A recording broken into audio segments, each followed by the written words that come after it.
South of the South show with your girl Shana Maina. I am sitting here with one of my friends that I left in 2015. We left on a good, serious note in 2015 at the Augusta Mini Theater. We decided to be good friends, and you know, life happened, and now it's 2022, and here she is. We actually did a play together at the Augusta Mini Theater, Be More Than Hips, and you know, that was an amazing. Yes, we did that together as co-stars. Co-stars, yeah. So, welcome to the show, Asia. Thank you for having me. Welcome. She's an actress. She's a writer. She's such an amazing creative director. I've been following you, so you know, I'm loving everything that you're doing now. You know, yeah, you're not giving up. You're not supposed to. You're not, but you know how hard it is here in Augusta. So. Oh, definitely. Yeah. Definitely. And the thing about it is like, at first it's like, well, you know, some people are like, well, I don't get a response from Augusta, so it's like I should stop. But no, it's so many people that nobody in Augusta knew about, and they're literally on Netflix. And nobody knows about them, you know. So it's like, okay, you only know if you knew them personally, you know what I'm saying? So it's all about who you know, and not trying to so much attract the audience here, but just getting the professional basis done. And then like reaching out, going to other cities, you know. You don't have to worry about support, because whether someone supports you or not, you can't give up, you know. You wake up and you're like, well, they didn't support me, so keep going. Right. Because you have to live with you. When you're 72 years old and you're reaching on up, climbing on up the hill, you're going to be regretful, and you don't want that. So do everything you can while you're young. Definitely don't want to be like, oh, I wish. Right. And I don't want to be one of those shoulda, coulda, woulda people. Right. So. I want to be like, I tried, I did, I almost. Right. I think I made it. You know? I don't want to be that. I want to, but no, I'm saying that's gonna build you up to be like, okay, I did it at least, I tried, so you know, at least that counts for something. Most definitely, whether if you fail or if you even hit it, that first one good time, you know, you did it. You did it, As long as you ain't give up. Exactly. It's been times where I've been like, you know what. Listen, but see, that's when, and this wise woman told me, I was literally talking to her the other day, she was like, whenever you hear something in your head saying, maybe you should stop, maybe you should just give up, that's when you should keep going. When those voices are in your head, that's when you should keep going, because those voices know that there's going to be a breakthrough for you, or you're about to enter into your season, and they're trying to deter you from getting to that point, or for your light to not shine. So that's when it's time to keep going. Wow. Don't let it stop you. That's powerful. This is a powerful woman, y'all. Like, okay, so tell me, what do you do now? Like, what's going on in life? Okay, so I like to call myself an artist now. I decided that yesterday. We're definitely artists. Yeah, I decided I'm not an actress no more, nothing. I'm an artist. I can do many things, but I've been doing a lot of spoken word poetry. Like this entire month, I did not expect February to be this month for me. Like I've been doing so many different events, Black History programs, Valentine's Day events, open mic night, being a feature, like having people reach out to me and ask me to come perform, like.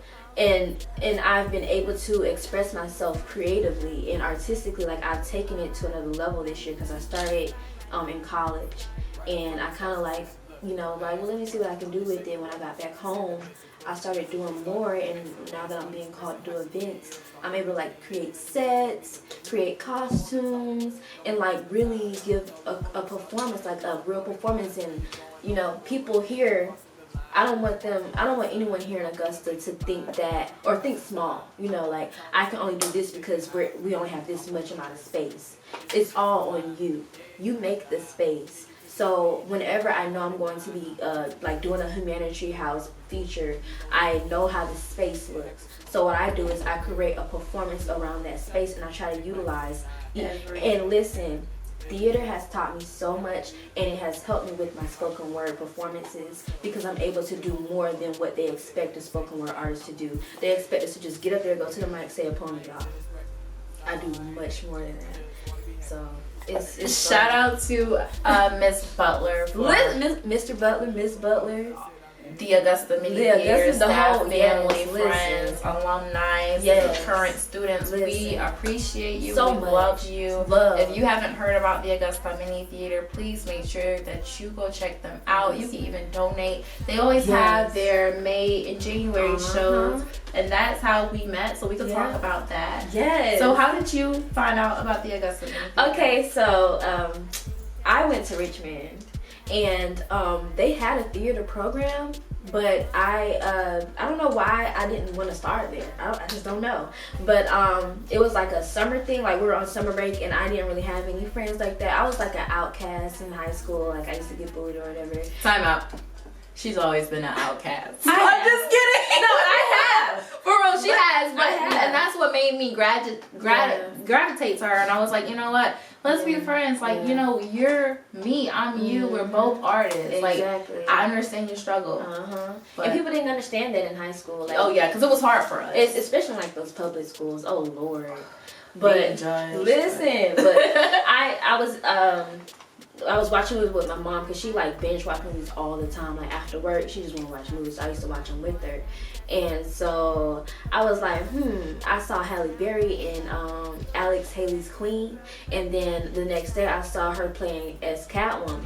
And I was like, she literally like played two different people. Like she's like literally storytelling.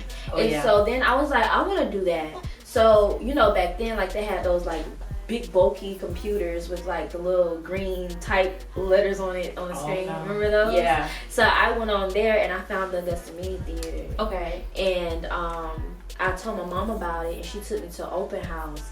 And Miss Butler was like, well, we're full, but we'll take her. Oh. Yeah. And then I got into drama class and that's where we met.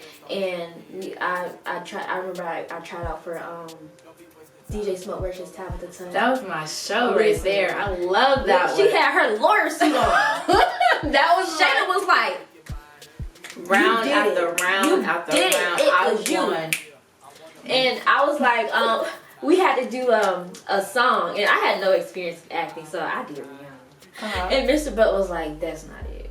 And when I tell you, I went home, I cried and I cried and I cried and I cried. I was like, I'm not getting in the play. I was horrible. I told my dad was like, but no, let me tell you, Mr. Butler's like way of being a director like made me into the artist that I am. So when I say I thank Mr. Butler and Miss Butler, I thank them. Because if I had not gone to the Augusta Mini Theater, I would literally not be who I am today. Like that helped me. That made me want to get more serious about it because I was like, I want to learn. And then when he told me I had a role, that's when I was like, okay, I'm really gonna take this serious with Gussie Connors. And then he gave me 2 roles in it, and it was just learning about Uta Hagen, respect for acting, and it's really a gym. It's a gym. It was gym training and action ready to put you on that stage. So how was your experience in Be More Than Hips? Okay, so I was a little skeptical because I was still a very innocent girl at that time. And I was like, dang, how do I play somebody like this? And so I remember like being in school in the theater class, like asking Mr. Lewis like, hey, and Mr. Lewis was my theater teacher at Richmond. So shout out to him too, he taught me a lot as well. But he was like, you can do this, Asia. Just be, open, And so I remember going to private classes with Mrs. and Mr. Butler, and they were helping me with understand this character. Like, Shana, I did not understand that character. But when we started rehearsing together and like it started coming out more and I gave her like the snap, Miss Butler helped with the snaps, that's when I was like, okay, I understand what's going on now. And the story in itself was so powerful because like it literally happens to so many different girls. till this day. And that's why I say Augusta Main Theater is a true gem, because they have been telling stories that are going on and that happened then, they're happening now, and sadly I hope it doesn't happen in the future, but it happens. It happens. And a lot of people really don't know these stories are being written. Listen, they don't. And they're real stories, they're still happening. They are. And I didn't even understand like what that story was gonna be about. I mean, I knew that, hey, 2 young girls going to college, wanting to fit in, want to date guys, right, want to do their own thing. And then I went to college. I was like, it'll never happen to me. Oh no, I see it now, and it's like, dang. Yeah. They prepared me. They did. They did. And we appreciate you, Mr. and Mrs. Butler. We have to say that. We have to. I wish that the Augusta Mini Theater, even though it's a Black-owned business, I wish that we got more support for it. And it's sad to say that Augusta don't like to support a lot of people. But, you know, we're going to give you your roses while y'all are here. Listen. That's so important, Shana. Yeah. Like, I think about that so many times. Like, so many people that deserve their roses and don't get them until they're dead. And it's so sad, because it's like you see people saying, oh, rest in peace, you were my favorite actor. We should have been saying stuff like this while they were here. Yeah. We should have been letting them know that they were appreciated, because you never know what anyone could be going through. And you don't know how hard it is for them to keep pressing on, you know, like, oh, I this is what I'm doing, but should I keep on doing it? Like, we have to start letting people know while they're here. Like, it's that so they are appreciated. Yes. Yeah. And that goes for anything, like family, friends, anybody. Right. Anybody. Hug somebody that you care about. Exactly. And don't, like, just let the grudges go, you know? Yeah. Just let them go. Yeah. Yeah. Yeah. That's the best thing to do. Whatever you mad about, whatever that's on your mind heavy, just let it go. Exactly. Just say sorry. Let it go. How does it feel to just be free and alive? It feels good. Some days I'm like, ugh, I hate it here, you know. But like when I perform and I like write these poems, I feel like I'm doing something like purposeful. Like I just feel like I'm living in my purpose. Like when I was performing earlier and I saw the reactions from the crowd and like how they were like talking along with me while I was performing and relating to me, like, and this was like kind of an older crowd mixed in with like little kids, like all different age groups, and to see everyone all in one room, like just like vibing with what I had going on, like it was just, I was like, wow, like this is heaven sent. So I feel like, I don't know if you know SZA. You know SZA? Yes. I watch a lot of her interviews. So I have this thing where like I watch an artist that I like every week, and I listen to a lot of their interviews, how they came up, and like I write things down, like advice that they give, and I just like to watch their journey. One thing she said was, if you live in your element, you never age. And then she said, look at Prince, because Prince looked young all his life. And Prince stayed in the lab, like every day he would be writing music, put music he probably didn't even release, he just write music. He lived in his element. Right. So I feel like when you live in your element, you live in your purpose, you live in what you love to do. If everyone could find that, listen, this world would be so much of a better place. Like we have these 9-to-5 jobs, these fast food jobs that stress people out. It's unhealthy mentally. It's just unhealthy all the way around. When they go on break, they probably grab something from the restaurant that they're working at, you know, every day, and it's just like it's a repeated cycle. And it's not healthy for them. And I know it all depends on what they do in their free time, but you never know what they have to do in their free time or what they got going on. Exactly. Or what their resources. Exactly. So if there's a way that everyone could, you know, find their purpose, and I know the pandemic probably gave us a lot of time to find that, but I just feel like everyone has one. So if people could find, and it's all about knowing who you are. If you know who you are, you'll be able to find what your connections are, what your roots are, what makes you happy. And when you find out what makes you happy and makes you feel like you should be here on this planet, then you got it going on. Right. Anything is possible. And I feel like social media definitely like washes all that stuff out. Like it's a trend thing. Everyone has to own a business, you know. Everyone has to make this certain amount of money, you know. And I feel like when people stop chasing money and start chasing purpose, the money will come to them. Right. You know, and then money wouldn't even matter because they'll be happy, they'll be satisfied. You can have all the money in the world and still be so unhappy. Right. So, and people don't understand that. And I wish money brings problems. Listen, and I've heard it from a lot of people. A lot of money brings problems. You have friends that want to be around you because you got money. You can do things. Then when you got no money, then where your friends at? Gone. And that's the sad part about our generation. They want the money but don't want to do their job. Don't want to own a business but don't, you know? I don't get it. My thing is, and I ain't throwing no shade, but how you own a business and your stuff out of stock? Yeah. Where is the work behind your business? Yeah. Like, I mean, everything is doable. I understand life gets in the way, but you have to keep pushing. You have to not get off track. Yeah. Anything's possible. It sure is. So, Asia, what do you have going on now for yourself? Right now, I am working on a one-woman show. It's called Voyage to Peace. I was working on like film projects. I was writing films during the pandemic and then realized, okay, I'm not going about this the right way. So what I did was I started auditioning for other films so that I could learn what those independent films are doing and like kind of like get best of both worlds. Like I'm acting as well as learning the business of it.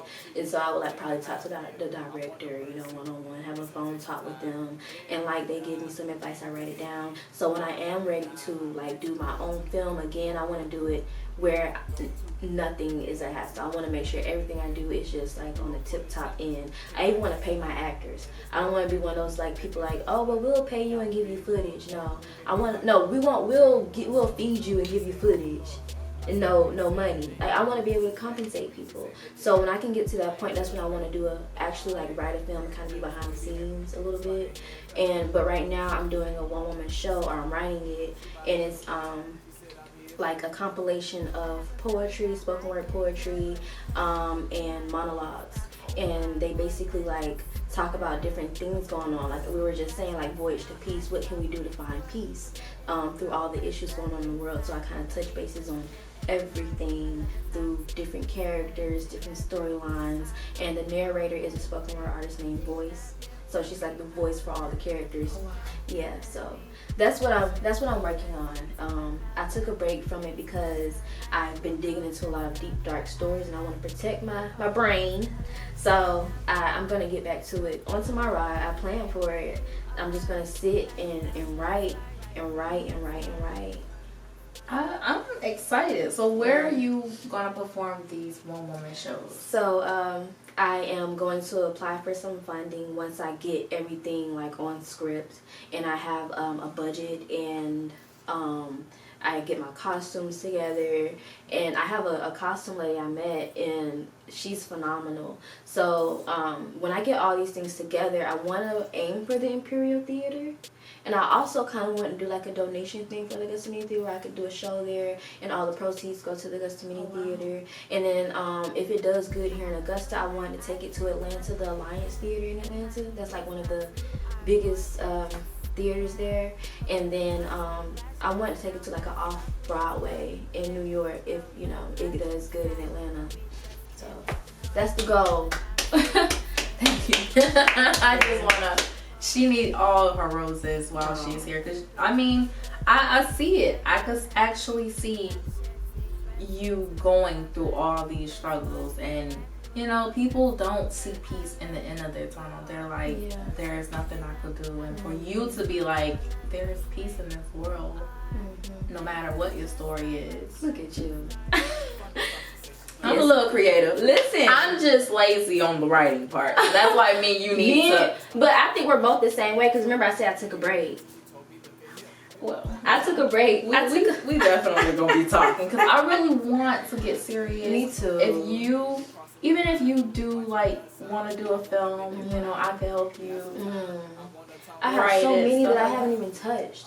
Like, they're just sitting on my computer. Like, they're just sitting there. I didn't even know you was gonna be into film. Me either.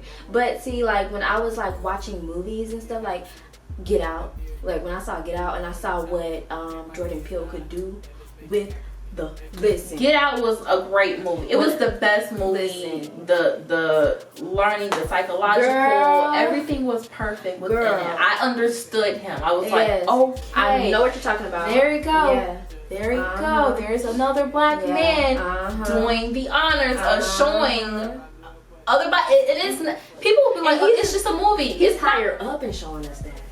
It ain't just a movie. It's mind things that he's telling you what's going on. Again, what we was talking about with the Kanye. These higher people know what's going on. They know what's going on, and they tell us through the arts. And the arts is the place to tell these things because it's like a vision. It's a vision, and you can tell it. It's a story. And when I saw him do Us, I was like, this man is just great. I can't wait for Nope to come out. I'm gonna go see it. I'm gonna see it in what's the thing, the IMAX. I'm gonna see it in that. I'm gonna go to the movies. I'm gonna get me some nachos. And I'm gonna watch Jordan Peele's movie. And I will go see it again when I have availability. I'm gonna put money in his pockets because he is great. And I respect his art. I respect his vision. And like when I see art, like personally, like I watch Michael Jackson still. Like I watch his concerts. I watch how he moves. I watch his sister. Like I watch the people that I feel has had an impact in the arts. I aspire to be on that level. So what I do is I watch, I study, and I apply it to myself. And that's one of the ways that you can, kind of sharpen yourself. And that's a tip. Like I want everyone in Augusta that's trying to be an artist, I want them to know that. Start doing that. Like instead of like getting up in the morning scrolling, start like looking at some artists like while you're getting ready for work. You can just listen to them, listen to what they say in interviews, how they came up, like things like that, what they do, and you can apply it to yourself. Like that, it'll go a long way. Like even if they haven't had the classes we had at the Augusta Theater, unfortunately. We're higher class. We got the VIP treatment of how to be a real artist. And that's crazy because I couldn't really figure out what I wanted to do. I was like, I want to be an actress, but it's hard to be an actress. So then I was like, okay, I have to have different other roles to be an artist. And I just had to be comfortable and be like, you know what, I do it all. Whatever you need, I do it all, right? And they find out you're a jack of all trades. That's it. They love it. That's it. And then we're black women. Listen. Black women. Okay. During the Black History program today, I got to give them a Black History lesson. Okay. About Butterfly Mcqueen. Do you know who that is? Okay, so Butterfly Mcqueen is she was born and raised here in Augusta, Georgia. And she was in Gone with the Wind. Have you seen that movie? Yes. It was made in 1939. And she played a role in that movie in 1939. And she was from Augusta, Georgia. And in the 1930s, think about what was going on with black people. And then think about what was going on with a woman, let alone a black woman. And for her to be able to pursue her dreams and go out there and get into a movie and take those roles, even though they had to play stereotypical, she still did it. Nothing stopped her. Right. Not the racism, nothing stopped her. So as young black women, seeing that happen, who can tell us no? Who will we let tell us no? How dare us stop when Butterfly Mcqueen said, yes, racism is literally in my face, and still is but today. I'm still doing it. And we still gonna do it. Still gonna do it. We're the future. Definitely. And she had a one-woman show in New York. Wow. Miss Butterfly Mcqueen. She was known for her very high-pitched voice, and that's what got her roles, her voice. Oh. Yeah, so, and she did an interview about it. She was like, well, in that time, we had to take what we could get. And that's true, they did. They did, but they paved the way. And then I look at Cicely Tyson, and I'm like, she came up in some hard times too. Oh yeah. But all of her roles were just so classy and elegant. Like she just represented so well. For the black woman. And I want to blaze trails like that. That's the road I'm on. Like that's how I'm branding myself as an artist. So that's why I do like churches, I do Black History programs, I do events for kids, I do events like for women empowerment. I do all these things because I want to be open to everyone. Oh yeah. Michael Jackson was open to everyone. His music, you can listen to it in a family setting. And so that's why I make my stuff appropriate for everyone, because I want my voice to be heard, I want the message to be heard, and I want them to see the art. So that's why I brand myself that way. And that is powerful. Yeah. You doing a good job. I'm trying. It's okay. Keep trying. We got this. It's our year. Yeah. Black women, power. Yeah. We got this. Okay? We got this. Yeah. Got the power to do anything. We sure do. So what are you doing right now for the Black History? Like, what's next on your schedule? So when I was at the Black History program, a lot of people wanted me to do programs they're gonna have for Black History Month. So we'll see. You never know. But I am going to be performing again on Monday at like this open mic night thing. But as far as like another Black History program, I don't think so, because February is about to end. I wanted to do some schools. I wanted to be able to go out to like elementary schools and do something for their programs. But I just never got around to it because I've been doing so many other events preparing for them. I probably still could. You could. You never know. Yeah. But I also don't want to. You never know. Like kids, they be having they might have COVID. It's a lot of COVID cases in those schools, so But that's something I want to do. So if I can't do it now, then hopefully next year I'll be able to hit those schools, and COVID will be kind of in the disappearance maybe. Yeah, I think the kids need the message. But they do have speakers in those schools, but I would love to perform for them. Yeah. Because I don't think they have performance. They just have guest speakers to come in there and talk to them and tell them, about their stories and how they became who they are. But I want to empower them to be more than what they see, and I want them to know that they can be anything that they want to be, nothing can stop them. And so that's the message I want. I don't care too much for telling them about my story. Right. I want to tell them about the story that our culture knows in a nutshell, and looking at that and how we were chained together on ships, our ancestors, and how when they got on land they tried to run to freedom despite getting something chopped off, getting punished, getting whipped. They still sought freedom and eventually got it. So if they can do it, you can do anything, anything.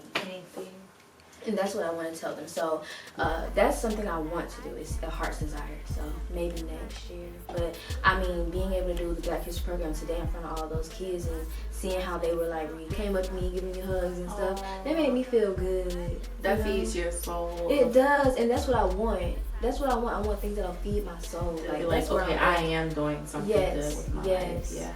Yes. Well, you are. Don't give up. You have a long journey ahead of you. We both do. We do. And we're not going to disconnect no more. I promise. No. We can't. I promise. We can't. Yeah. But when you go to college and stuff and you get your college friends and you start living your life. Yeah. You graduate, you leave college, you go do whatever you do. Some people come back home, some people find jobs within the college, they enjoy the state they're in. People just, down the line they probably rekindle, but I'm glad that we did because it's meant. Oh yeah, I'm really happy that you reached out to me last year about your film. I was really excited. I was like, yes, I really want to do it. I felt so bad because I was like, trying it was this other guy that was working with me. He wasn't a co-writer, but he was trying to help me get cameramen and stuff. We both didn't know anything. We met in college. So he ended up wanting the script for himself. Oh no. Yeah, he wanted the script for himself, and I had to cut that loose because it was a lot going on. I wrote it, but you want it, you know. So you have to be careful about who you work with as well because everyone isn't genuine. Oh yeah. A lot of people want it for themselves. Some people are opportunists. If they see an opportunity coming for them and they have to put somebody down, they'll do it. Right, and it's why can't we just all work together? Mm-hmm. It's why can't we just all work together? That'll make the world a better place. Yes. But you know, they'll realize it sooner or later. Yeah, you know, hopefully. it is what it is. Yeah. But I appreciate you coming on the show. I appreciate it. This is fun. Yeah. You let me talk your ears off. So. Girl, you was fine. I needed that. After how many years? About 8 years I ain't seen you. We're old. That's what I was saying. We're old. 24, 25. Listen. But we look fabulous. We look good. We do. Can't you tell? We look, girl. 24. We still look the same from high school. Okay, you can't tell us nothing. We just look grown with a little makeup, but still the same. Don't get it so wet. Let me take this back. Come on now. Listen. Don't get it twisted, okay? Okay. You look amazing. You do too. You do. You just too. look amazing. Like you're glowing. You are too. And I think it's because you live in your element. Yes. When you live in your element, you glow. Yeah, I'm starting back. So I appreciate you coming on the show for me to live in my element. Aww. So this is really very special I am for me. so ecstatic. I was ecstatic to come today. I was like, yes. When she told me yes, I was like, yes. Why would I say no? Cause I was like, I don't know. Why would I say no? Cause I don't know. You're a busy person. Girl, This is gonna be a superstar, okay? No. Y'all, let me tell you this. This is off topic, okay? But Mr. Butler made it a competition, okay? He did? Slick kind of did, which made me not to like Asia. Really? And not to not like her, but it was like I have to like kind of show who I was. But like it was like that for other people. Like when I did get into like my production company, I had like certain people who I would target and be like, dang, I want to be better than them. Because I see yours. It is not like I want to be better than you. It's like I got to. Because like, you know, we're the same people. And it's like people are watching us like, you got, can't you? Who you gonna choose? Us too. Come on out. And you know, it was like crazy. So when Mr. Butler was like, yeah, she gonna be my favorite, I was like, He said that? cool. Let her be your favorite. I had no idea. And I was like, I have to work harder than Asia. I gotta win. But you know, that, not anger, but that frustration and that, you know, work ethic that I built from Mr. Butler saying, you know, she was a great actress, honestly. But the way she like played her characters when we were doing the plays, I valued her. And I was like, I really can't be her. No, I can't be her. See, it's not about the competition. It's not about competition, but it's like, dang, she is talented. And like, so are you. I want to be like her And you know, now. it's easy to look at someone like they're good, and then you can't see it for yourself, and you look in the mirror. I think that's with all of us, because I say the same thing. I'm like, oh my gosh, like I need to be on that level, but like other people will see you like you're already there. So it's like sometimes we're our own worst critics, and I feel like you should ease up on yourself because you are very, very talented. You're very spontaneous. You're very ambitious, and all of these are attributes that fit your talent. So some of those things you have, I lack because I'm not always ambitious. Like people come to me. If they didn't come to me, I probably wouldn't be going out doing shows. There's people who are spoken word artists. They'll go out on the street and do their spoken word art because they love it. You know what I'm saying? Me, I'm like, I need to work on it. I doubt myself. So it's a lot of things that you have that I may not have, but that's how we help each other. Yeah. So And I had to learn that the hard way. So. I did too. Yeah. I did too, especially like when I used to do competitions in high school, and like I went to the literary competition, and I won first place at the first round. The second round was a little tough, and I got 7th place because they said I did Lynn Nottage Ruin. Okay. And they were like, that's too grown for her, and they put me in 7th place. No. Yeah. So I mean, seeing that, like, they didn't want to hear that story because that story is an African story about like sex trafficking and then stealing women, kidnapping women, and taking them to this like little slum place and having this lady pimp them out. Oh no. So it's a very rigorous story, and I understand that, but it's a story that needs to be told. So whatever, that's in the past. Yeah. But I am so very grateful that I did get the opportunity to play alongside you. I don't think that I had the opportunity to do anything like that, like play in a role next to another person my age or another aspiring artist who's serious about the craft like that. I always felt like I could get like alongside guys and stuff like that, so it was definitely refreshing. Or I'll be playing solo, like doing them long poems that Mr. Butler be writing. You know how you. And he used to give them to me. And look, okay, when he cast the Old Slave, when we were doing the read through, I was like, I hope I don't get it. I was like, I feel bad for anybody who get it, because they gotta play the Old Slave and they gotta learn all those lines. Yeah. And then he gave it to me, Shana. And when I got in the car, I was like, Mom, he gave me this role. I wanted Sassy. Oh, you should. I wish you would have been Sassy. But y'all two did really good. Y'all did really good. You. Like. I don't think the chemistry was there as it needed to be, because I think me and you actually built onto our relationship. Yeah. Me and her, we were young. Well, she was younger than me, so it was like hard to relate to her. Yeah, that's a thing. Yeah, and that's really a thing. Yeah, like I feel like that's probably a thing for even like stars. Like, you know, they don't know each other, they're just coming in, but sometimes they create bonds, sometimes they don't get along. Right. So and that's just the magic of art. Really, it is. Like you can't tell. Right. You think they're best friends, or you want them to because you love their chemistry on the show, and that's the power of it. And that's a beautiful thing. We have to definitely write something for us together. We do. I have a short film that I want to shoot to you, and I'm gonna let you read it. I have to finish up the last scene of it, I believe, but I haven't touched it in 2 years, and I think that it might be a good little short film. I do. So I think it'll be a great counterpart. Listen, really? It's about 2 girls that are best friends, and it's called Framed. And they're hanging out one night coming from a concert, and they stumble upon an incident between a policeman and a civilian, and the police framed them, put it on them, and then they end up like trying to escape or flee because the case is like a life sentence. So their mom gives them permission to go, and then they stumble upon this guy who's like really spiritual and stuff, because they get a flat tire on this like really long dark road, and he takes them to his house, and they get a call saying that they found out that, you know, it wasn't y'all or whatever, y'all can come back home, but he's offered us a ticket to Africa. Okay. He's like, you can come me to Africa or you can go back home, and we choose Africa.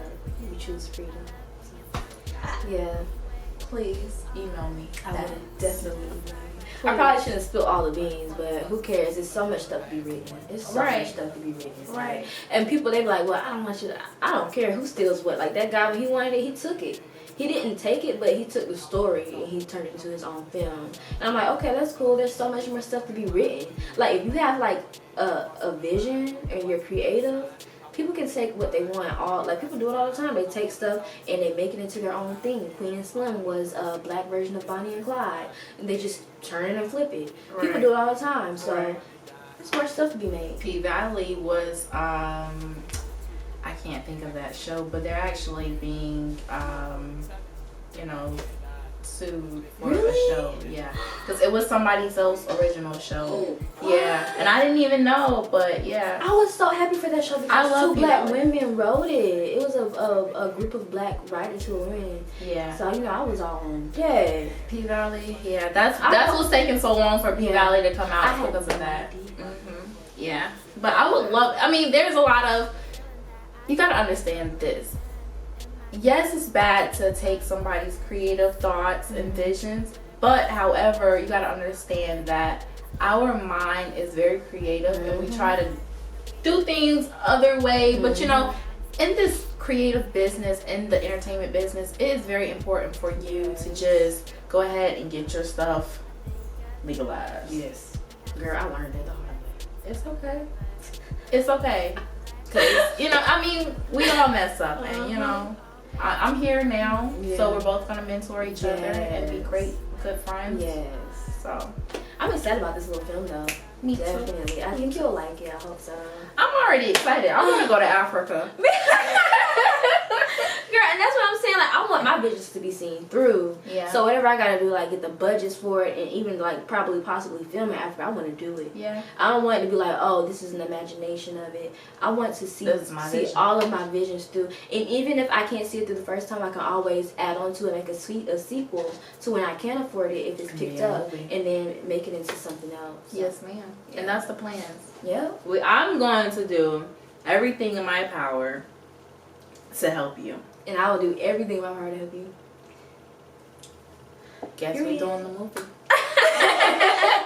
Listen, we came here for an interview, left with a movie. Listen. Thank you guys for watching The Mouth of the South with your girl Shana, Maina, and Asia. we'll see you next time. Bye.